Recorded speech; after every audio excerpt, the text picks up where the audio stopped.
So I did duplexes, I did quadplexes, I did collections of triplexes. So it was a gradual process.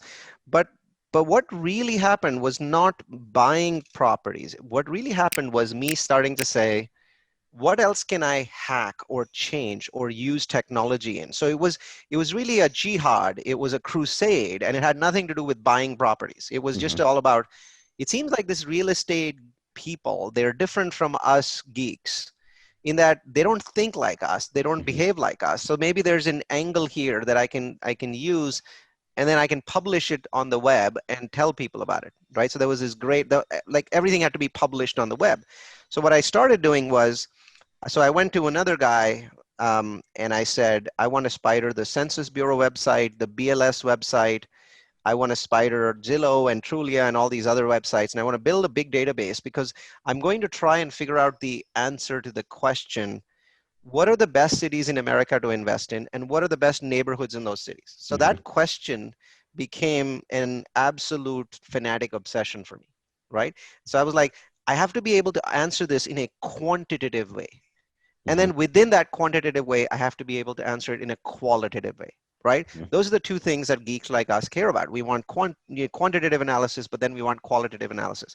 So what we did was we built this database and we stuck it into this statistical software called R, right? The software is actually just called R. And we stuck it in there and we started to throw lots of different parameters in there to see what really affected real estate investors' profit. What are the things that if we throw into our analysis immediately point to this city? Because we know this city is doing really, really well and people are making huge amounts of profit. So if you keep throwing those factors in, does it point directly to that city? So that's what we did. And I'm trying to kind of dumb it down here because it was a very, complicated algorithm. But in the end, here's the answer to all this skullduggery, was that 5 things made the big difference. Cities that had these 5 things going for them, everybody made money. Even the ones that were buying foolishly made money, simply because there was a huge upward momentum. All ships rose all the time, right? So it was population growth, job growth, income growth, home price growth, and crime reduction.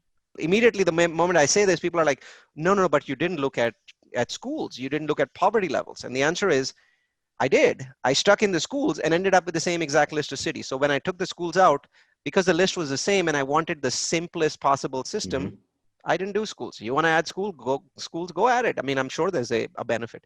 My focus was, what is the smallest number of factors that gives me the same list of city as the big list of factors?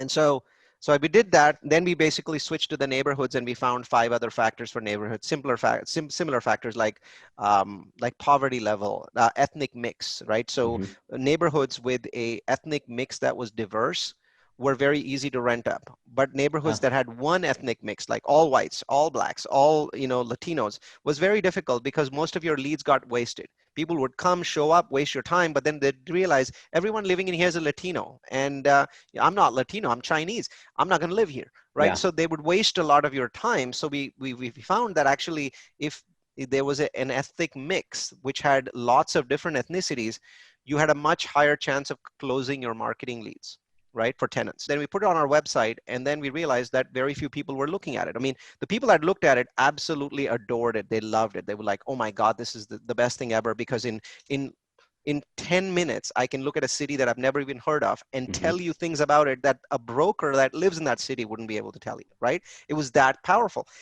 But there were only like 50 people a month taking it. And so we're like, okay, let's send an email to our database. And by now I was pretty famous, kind of a micro famous person in the geek, not the geek vertical, but the real estate geek vertical, right? So people that are, in real estate, but are very geeky and like data. So I was, famous within that vertical, and there were like all these thousands of people that knew me there. So I sent an email out to them and said, so we have this product, you've seen it, it's awesome. How do we have 10 or 50 times the people look at this? And that was actually a great email, because the answer that came back was really straightforward. 3 of the people that sent it back said, you need to look at online education portals, create a video course and stick it there. And so I Google it, and the biggest one is udemy.com, udmy.com. So I'm like, okay, maybe I can get 50 more people a month here. So I spent about 20 days basically creating a video course that's about 3 hours long. and I stick it on udemy.com/real focus. That was the name of the system.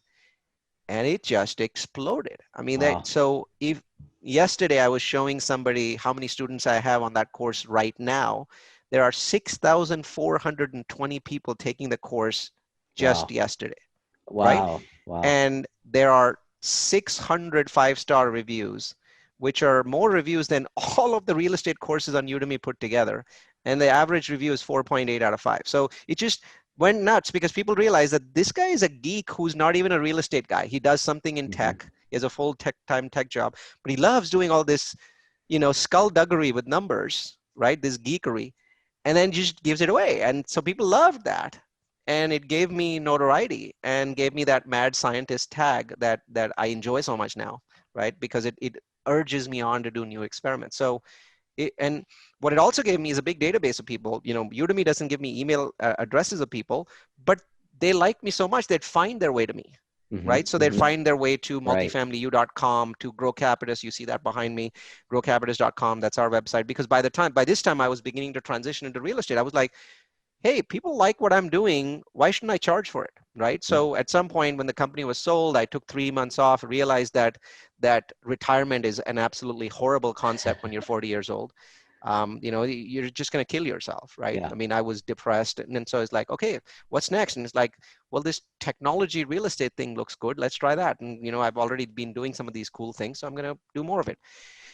And it was a very smooth transition because I had a big database, I had a big following. So I transitioned, ended up with over $300 million worth of real estate. There's some student housing in there. We do industrial projects, we do public storage, but the core is multifamily. Okay. Okay. So, Excellent. so that, I mean, it all seems very planned out. It was horribly disjointed and sort of things just happened.